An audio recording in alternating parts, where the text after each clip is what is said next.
So, good morning, all of you. Today, we are going to start with learning greedy algorithms. Now, as we have discussed in our introduction part, uh, there are a number of ways to design or to derive an algorithm, and there are a number of designing technique by which you can write the algorithm. Now, one of the technique is called greedy algorithms. Now, can anyone tell me first that what do we mean by greedy?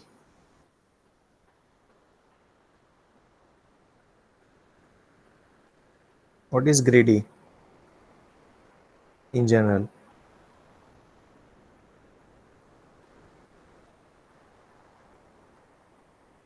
Any idea?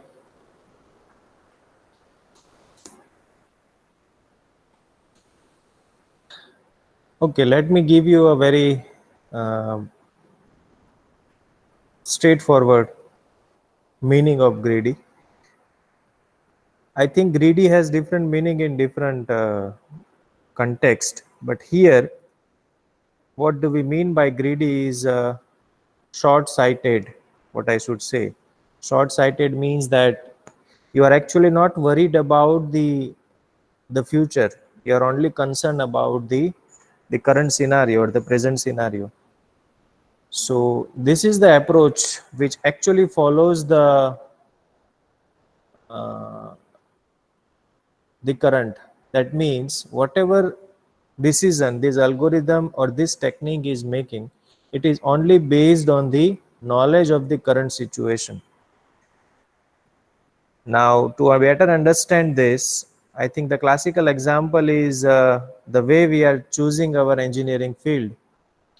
So normally what we look at is the standard approach. What we look at is which branch of engineering is currently very hot. So normally if we say today everyone is saying that computer engineering is very hot branch. So what people will say that, okay, then I should take the admission in computer engineering. Why? The reason is that in today's scenario, the computer engineering is the branch which looks best for the career enhancement. So this is actually a greedy approach. Here you are not actually worried about the future impact of it. You are actually just focusing on the current scenario. So this is how greedy solves a particular problem. We'll discuss what it means actually by discussing different examples. This is the overview which we are going to discuss under this topic. We'll first discuss the general characteristics of greedy algorithms, then how in general an algorithm is used, that means a greedy algorithm is used to solve any specific problem. Then we'll discuss what are the various elements of strategy making in greedy. Then there are few problems which are actually can be solved using greedy algorithm. The knapsack problem, minimum spanning tree problem. You have studied this in your data structure subject as well, but here we are going to study in detail. So there are two algorithms, Prim's algorithm and Kruskal's algorithm. Then we have one shortest path algorithm by Dijkstra, that is also following the greedy algorithm approach. Then we have two more problem statement, that is job scheduling and Huffman coding. So these are the 1, 2, 3, 4, 5, 6 different problems we are going to solve using greedy. So let us first understand what is the general method. As I told you, it's a very simple and straightforward approach, because here you are not concerned about the decisions which you are making or the future impact of the decisions which you are making. Now what it means, just focus on this third point. What it says that it takes the decision on the basis of information available, now without worrying about the effect of the decisions may have in the future. Now what this two statement means, that greedy follows an approach in which you are only looking at the current scenario and you are not worried about the future impact of your decision. Why we are saying, or why decision is in picture, the reason for that is the greedy algorithm is more or less applied to the optimization problem.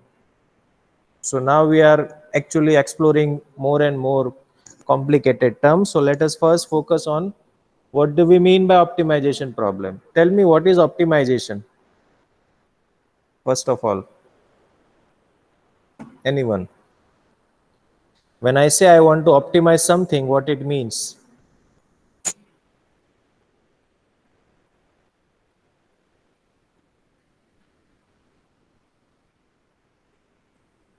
What is optimize in general?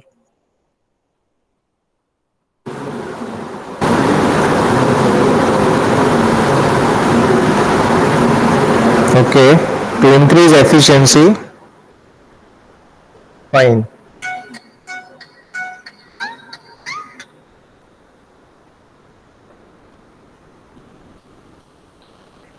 So basically, okay, best or most effective use of situation or resources. Fine, good. So I think you got the point. The optimization means either maximizing something or minimizing something in general. So let me give you an example. I want to, let us say there is a room, a hall or room you can say, and there are different points, like points for fan, points for light, points for let us say charging, etc, etc, and we want to connect all those points. Now the point over here is that we should connect those points in such a way using wires so that the length of the wire is minimized. So that will actually affect the overall cost of installation. There can be number of example, like I want the classical example which we have used in the previous session as well, that we want to reach somewhere. So there is a source and there is a destination, and there are always different path from source to destination. So here we are interested in minimizing the distance between source to destination. Sometimes you are interested in minimizing something, sometimes you are interested in maximizing it. For example, a path should be used so that fuel efficiency is maximized. So in this case, now we will not use the path which is, it might be a shorter, but we are actually concerned about the fuel efficiency, and fuel efficiency is received when your traffic is less. So here our optimization criteria have changed. Now our optimization criteria is maximizing fuel efficiency while traveling. So what I mean to say is that optimization problem are those problem in which either we are interested in minimizing something or we are interested in maximizing something. So it's a min max problem, you can say. You are either minimizing or maximizing. So that is called an optimization problem. When you are solving an optimization problem, most of the time you are supposed to make the decisions. And when you are making the decision, let me give an example. I want to start from some source and some destination. So you will start with the source, but at the source itself you have a two path. So which path I should choose? So that is a decision. So at every that kind of a junction, you are supposed to make a decision that on which particular path I should go. So that is decision. When you are taking a decision on the basis of the informations which is available, and you are not worrying about the effect of decisions in a future, then it's a greedy approach. And that's why it is says that make a local optimum choice. Local means a current. You are making a choice which looks optimum at current. That's why it is called local optimum choice. And hope that you have to just focus on this word which says hope. Hope means there is no guarantee of success. Hope that it leads to the global optimal solution. So now I think the greedy, in general, what we can say, you have an optimization problem. You want to solve that problem. There is an approach which is called a greedy approach, which takes a decision on the basis of the current situation and hope that whatever decision you are making currently, ultimately it will lead to the global optimal solution. Global means your final solutions will be optimal. So this is in general how greedy works. Most of the time, any problem or any optimization problem can be solved using greedy if it has two properties. First property is known as greedy choice property, and second property is known as optimal substructure property. Now, what these two property means, once again we will try to understand this using an example. So what is greedy choice property?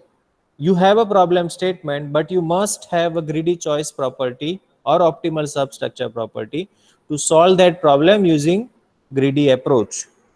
Now, what is greedy choice property? It says that globally optimal solutions can be arrived by making a locally optimal choice.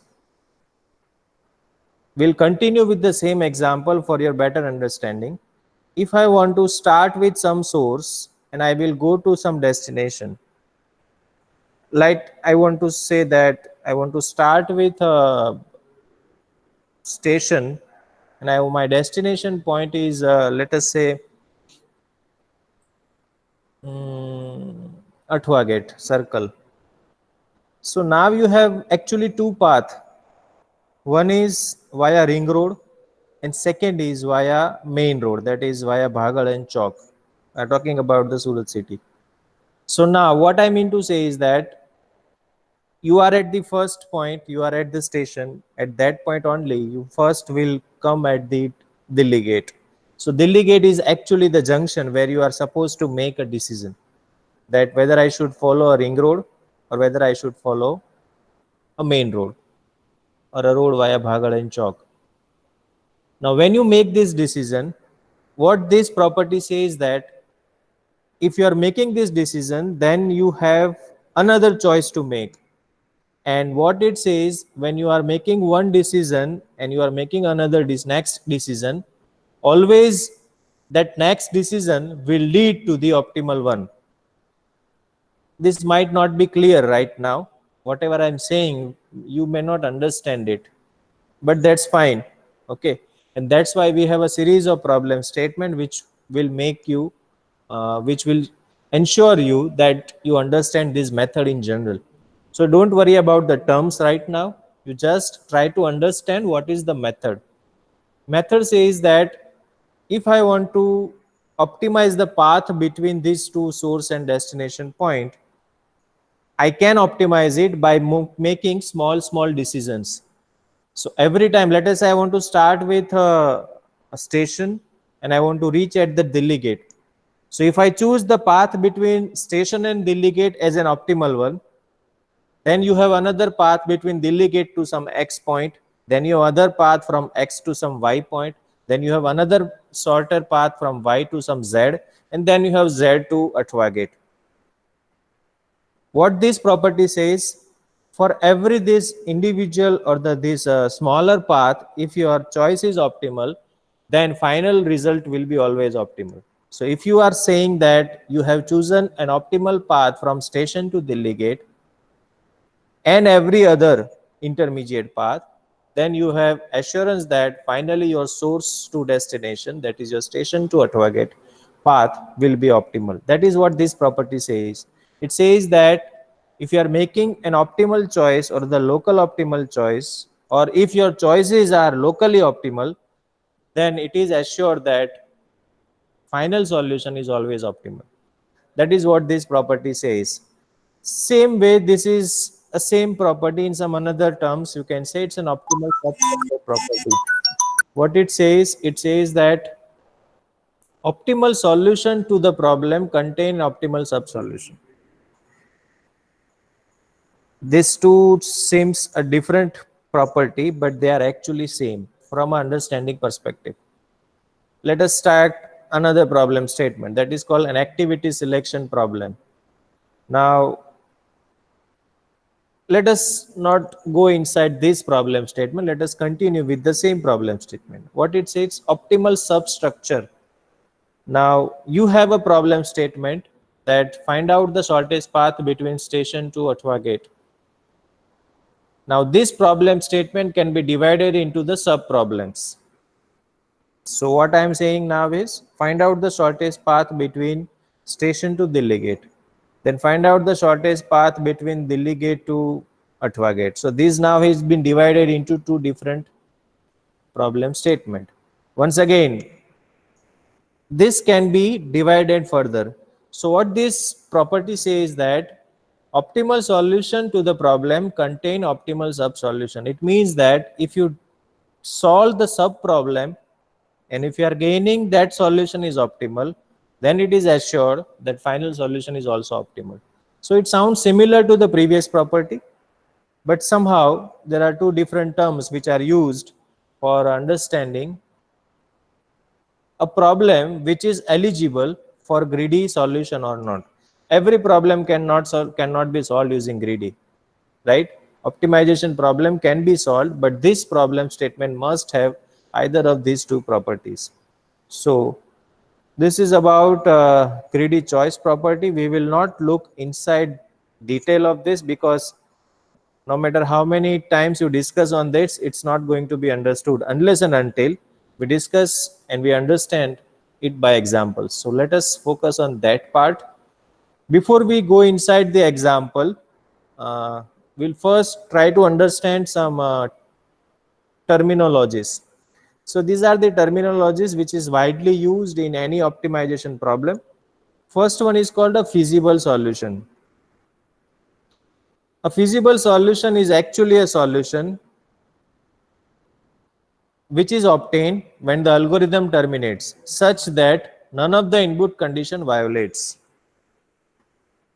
We'll try to understand the term with respect to the same example which we have taken. Now, what is feasible solution? A solution which does not violates any input constraint. Now, what is the constraint in shortest path algorithm? What is our objective? Objective is that I want to reach at Athwa gate point when I start from the station point. So there can be a number of feasible solutions. We all know that if you want to go from, if you want to start a journey from station and if you want to reach at Athwa gate, you must follow that direction, right? We all know that direction which goes inside towards Athwa gate.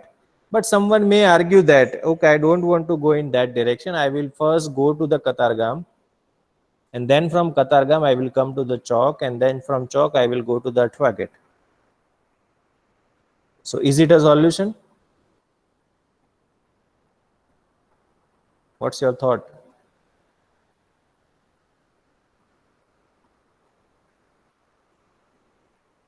I think you got my point.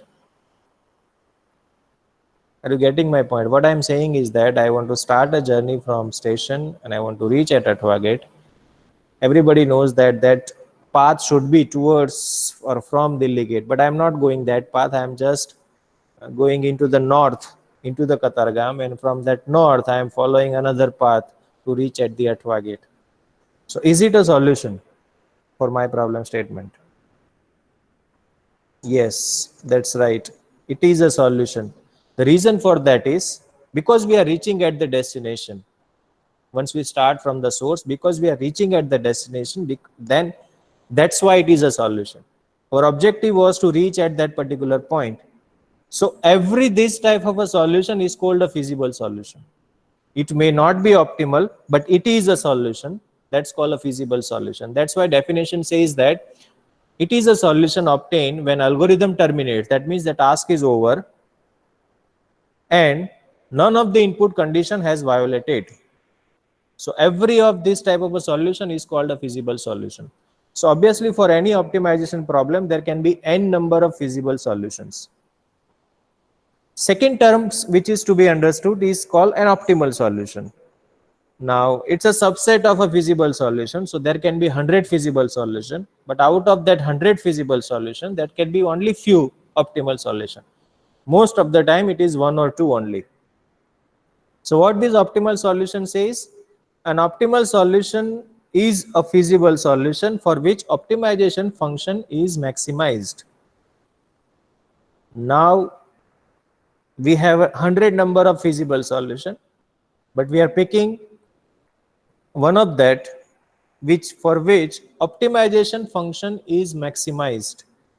Now in our case, in our problem statement, let us say the amount of distance traveled is our optimization function, or I should say I want to optimize the distance. That means I want to minimize the distance.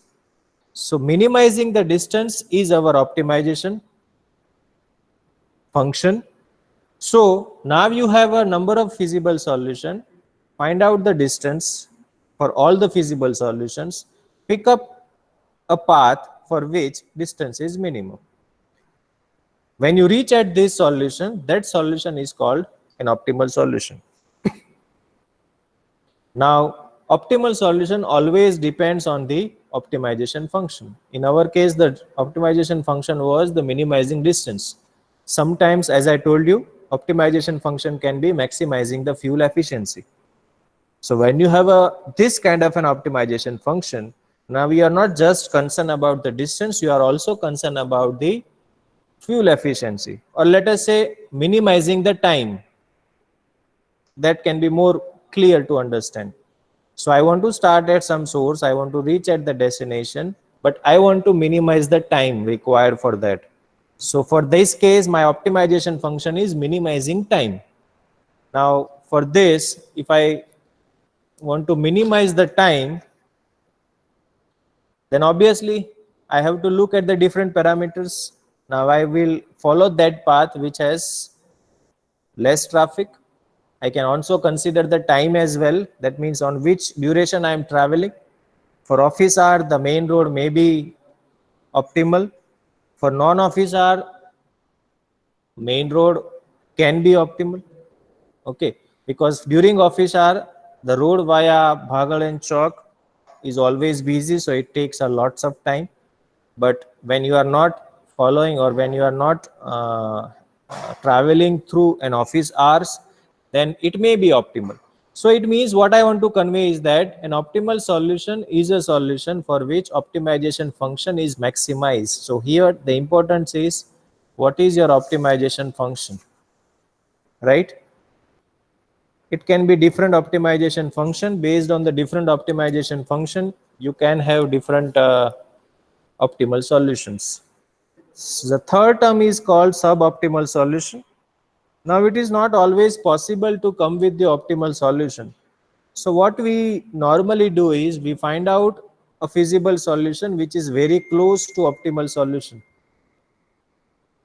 So when we are saying it is very close, it means that we may not have the optimal results, but there are the cases when it's not always practically possible to find out the optimal result. So what is the better thing? Better thing is you go with a solution which is very near to optimal solution.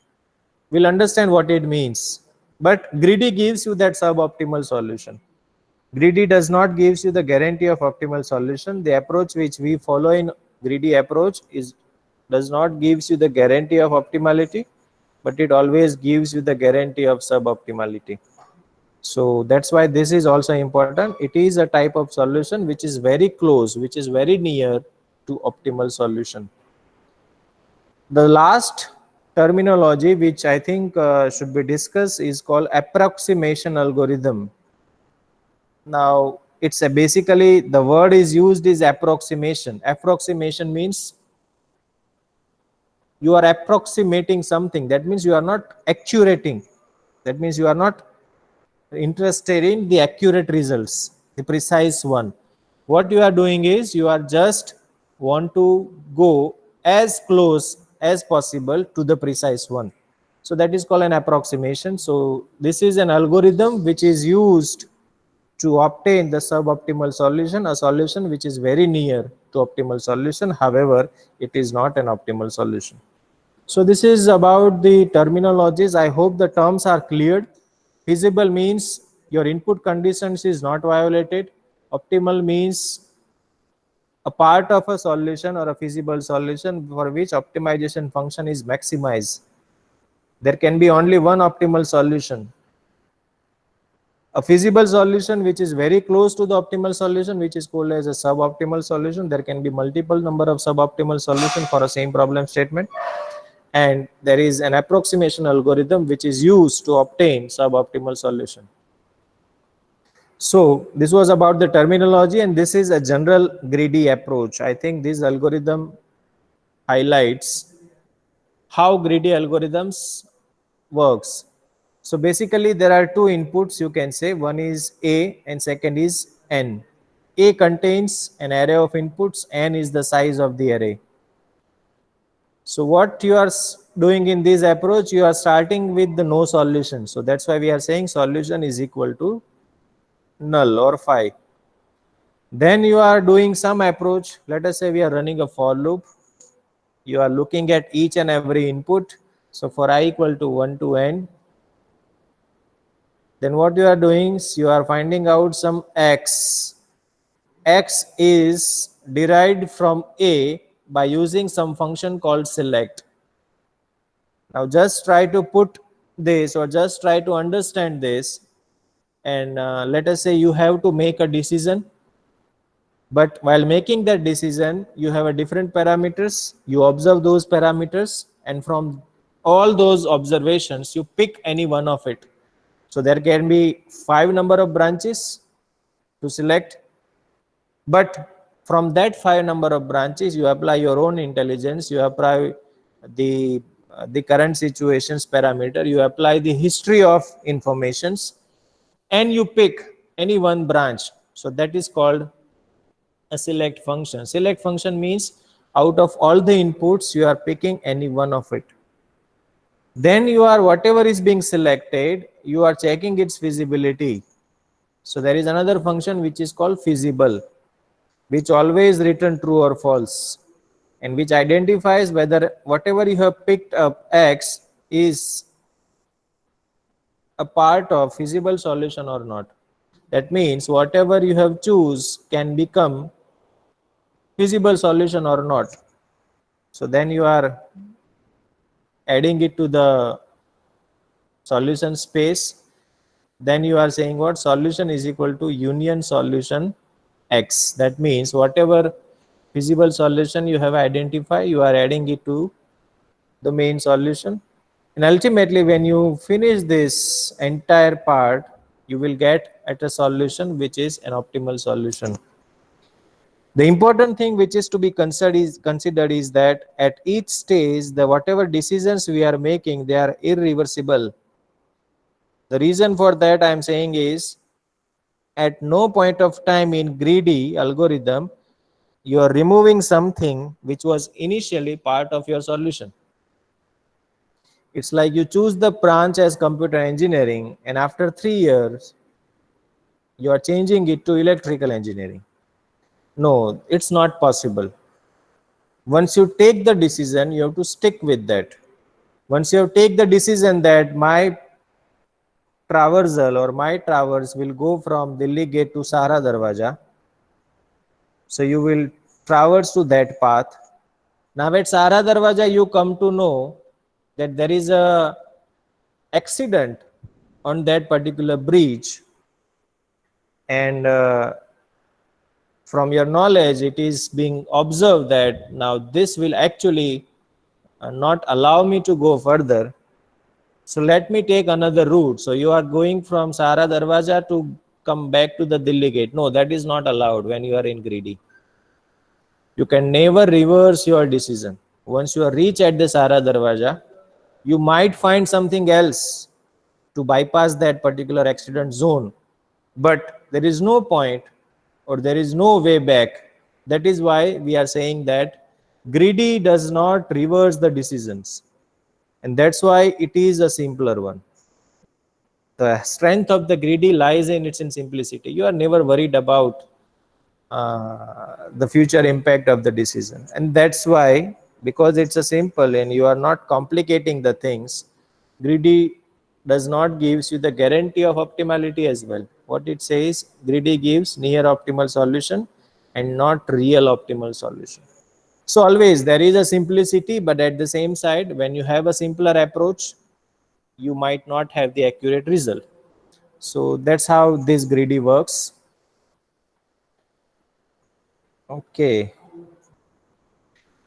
this is not a part of your syllabus actually, but I am discussing, or I have put this slide in order to um, just understand the terminology only.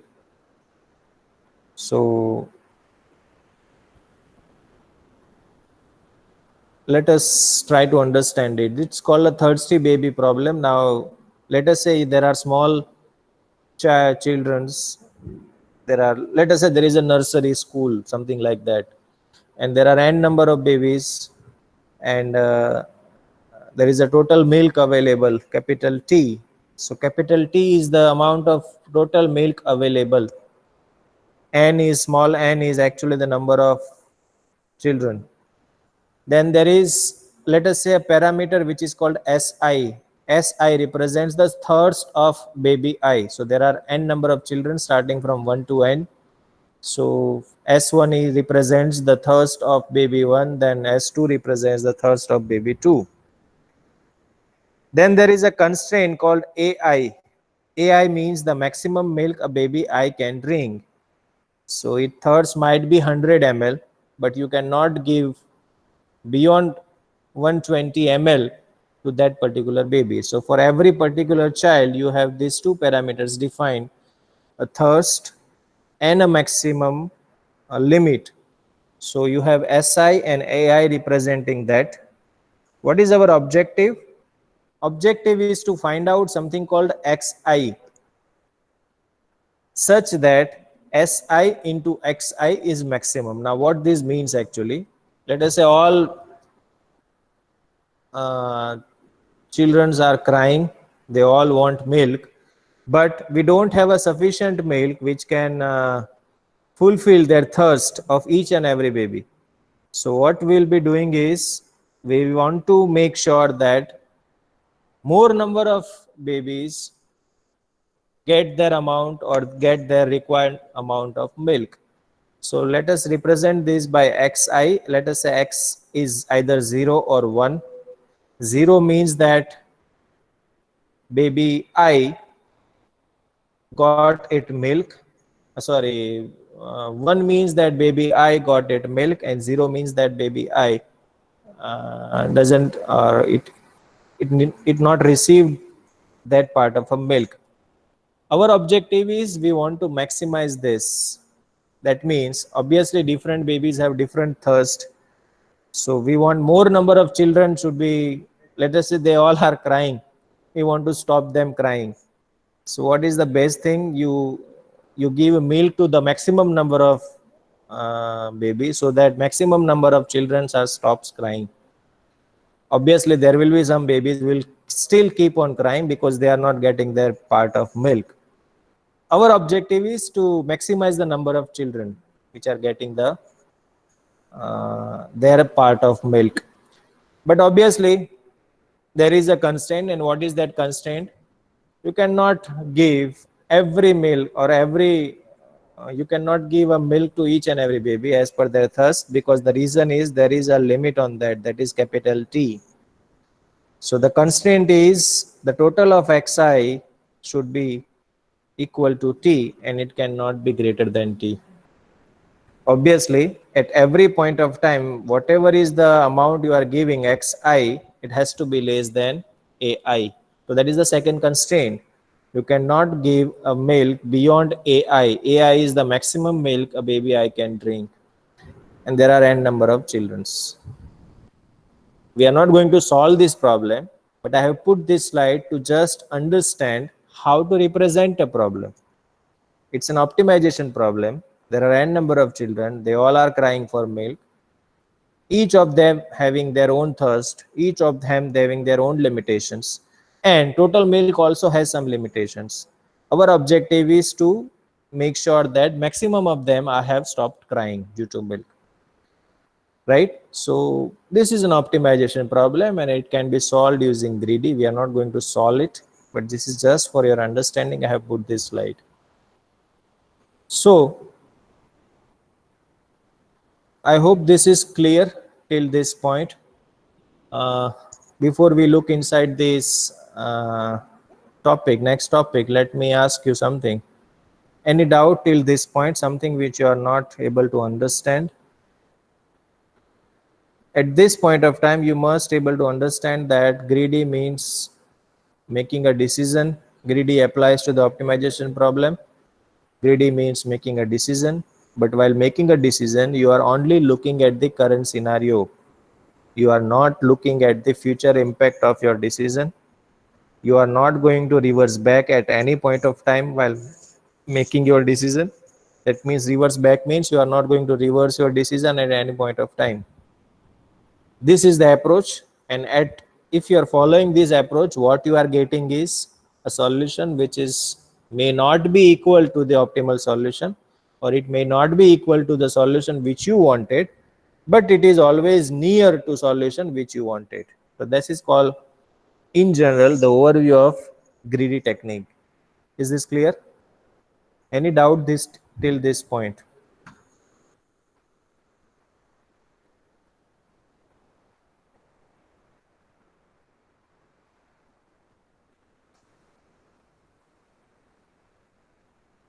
Fine.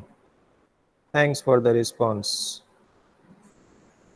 Now, the next point or the next topic is on the actual problem statement which we are going to discuss.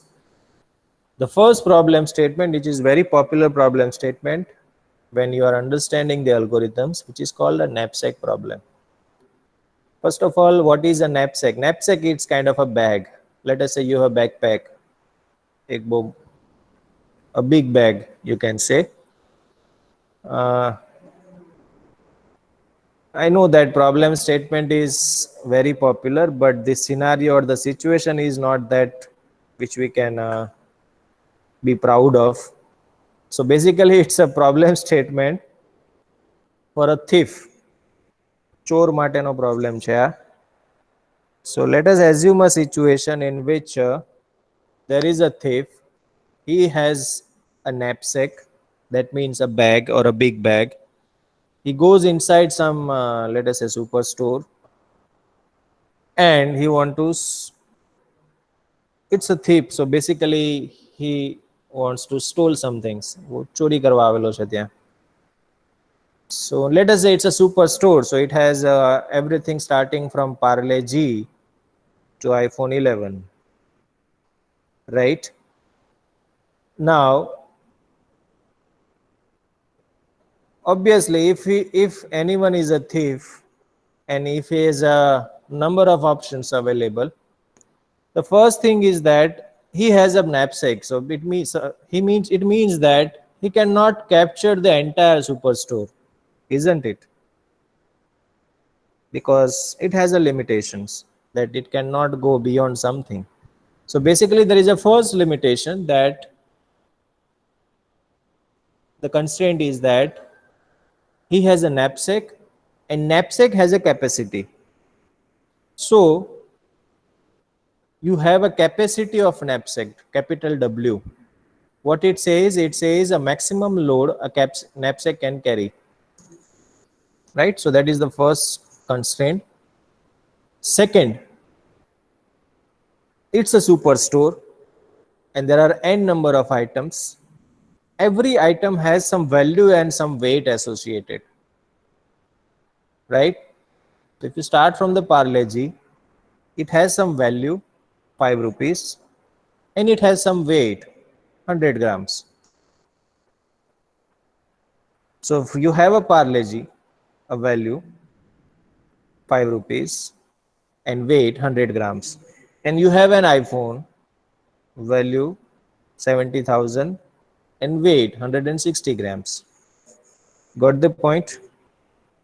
So every object in that particular store has some value and some weight associated. So that's the input you have. So first, basically what you have as an input, first you have a knapsack which has some capacity. It's an input constraint actually. The reason I'm saying, or the reason I'm using the word constraint means it has some connection with the outcomes. Outcome is obviously वो चोरी करने गया है वहां पे. So he wants to steal something. So वहां पे से कुछ चीजें उठाना चाहता है. So that is your objective. And for that he has some bag. So bag में एक capacity है. Second thing, what is the input? What are the options available? There are a number of options available, starting from very small thing to very huge thing. From a value perspective, value in our case, it's a rupees. and each and every object has a value associated, and also it has a weight associated. So it has associated weight and value both. So that is the scenario. You have n number of object, you have capacity of a knapsack. Now how the problem can be defined? The problem can be stated as fill a knapsack with objects such that profit is maximized. Don't look at the other terms, just understand our problem is to take away the objects from that particular store so that value is maximized. So what is the optimization function? Optimization function is maximizing the value. So obviously it is very easy to understand that वहां से ऐसी चीजें उठानी चाहिए जिसे अगर बाहर बेचते हैं तो उससे सबसे ज्यादा रेवेन्यू जनरेट हो. So that's what we mean by value is maximized. Got the point? You need to understand what are the inputs, you need to understand what is the input constraint, and you need to understand what is the objective function. Input are series of objects which has value and weight. Constraint is a knapsack capacity is the constraint. Otherwise, you will be an Hanuman and stole the entire store. But it is not like that. It will simply have a capacity of capital W. So the capacity is the another constraint. And third thing, an objective function. Objective is to maximize the value of a knapsack. So whatever you put inside the knapsack and you take it out, it should generate a maximum value. That is an objective. Now let us try to understand this with terminologies. So n represents the number of object. Each object I has some value and some weight. So Wi represents the weight of object I, and Vi represents the value of object I. Then you have a capacity which is being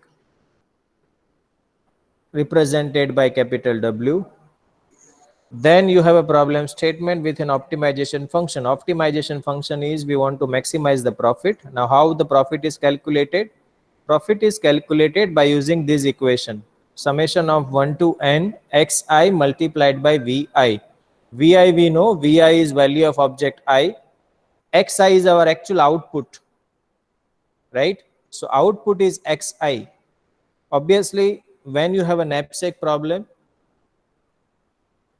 you have an output. There are two versions of it. We'll discuss that two versions of knapsack as well. But let us just now consider that you have, let us say xi, just now consider xi as an output variable, and what is the value of that variable, that we'll understand when you understand these two versions of knapsack problem. So our profit function is xi into Vi, and we want to maximize this. So that's why you are summing up it and you want to maximize that. Subjected to, that means there is a constraint. What is that constraint? Whatever value of xi you have chosen, you multiply it by Wi. Wi represents the weight of the object. So whatever objects you have chosen, the total weight of that object has to be less than the capital W. So capital W is the capacity of knapsack. So this particular point represents the constraint. This particular point represents the optimization function, and these are our inputs. Now let us first understand what this value of xi can be. Now there are two variations of knapsack problem. First one is, I think we'll discuss this and then we'll stop. Let us first understand what are the two versions. Very simple to understand. If you understand the situation, let us say instead of a superstore, now you are inside a gold jewelry shop. So now you have some objects. That means some, let us say some jewelry, or let us put it in, there are only gold biscuits. So you have a gold biscuits and you have a gold dust, gold powder. Biscuit means you can entirely pick that object. That means if your capacity of knapsack has, let us say, capacity of 100 grams, and if you have a biscuit of 120 grams, then either you have to make a choice. Either you can pick that entire biscuit or you have to skip it. So either it is you are picking that object or you have to skip it. So it's kind of a 0-1 scenario. Either you take that object or put it back. So 0 means you are not taking that object, 1 means you are taking that object. So you can't just break that object and take the part of it. That's why it is called a 0-1 knapsack problem. And there is something else which is called a fractional knapsack problem, in which you can take a fraction of that object. So instead of a gold biscuit, now let us say you have a gold powder. So there is a very huge amount of gold powder is available, let us say 1 kilogram. Your knapsack capacity is of 100 grams. So out of that 1 kilogram powder, you are simply picking the 100-gram powder. So that means you are taking the fraction of that object. Rather than entire object, you are taking the fraction of that object. So these are the two variations, and because the problems has two variations, solution is also different when it comes to the solving this problem. So the fractional knapsack means your object can be broken into pieces. This problem can be solved using greedy, whereas this problem cannot be solved using greedy. The reason for that is this problem does not have greedy choice property, and it cannot be solved using greedy. So 0-1 knapsack problem cannot be solved using greedy. When I say cannot be solved, it means that you will not get an optimum result. You can always solve it, but you will not get an optimal result. But fractional knapsack problem, you will always get an optimal result if you solve it using greedy. We'll discuss how in the next class. So I hope it's clear what do we mean by greedy technique, greedy algorithms. We have started with understanding the greedy technique, and we have discussed one example as well. We have started with first problem statement, that is called a knapsack problem. So that's all from today. Any query?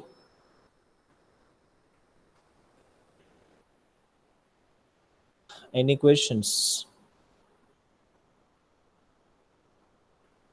Fine. Okay. One more thing, as your timetable has changed, and one of my session is on Saturday.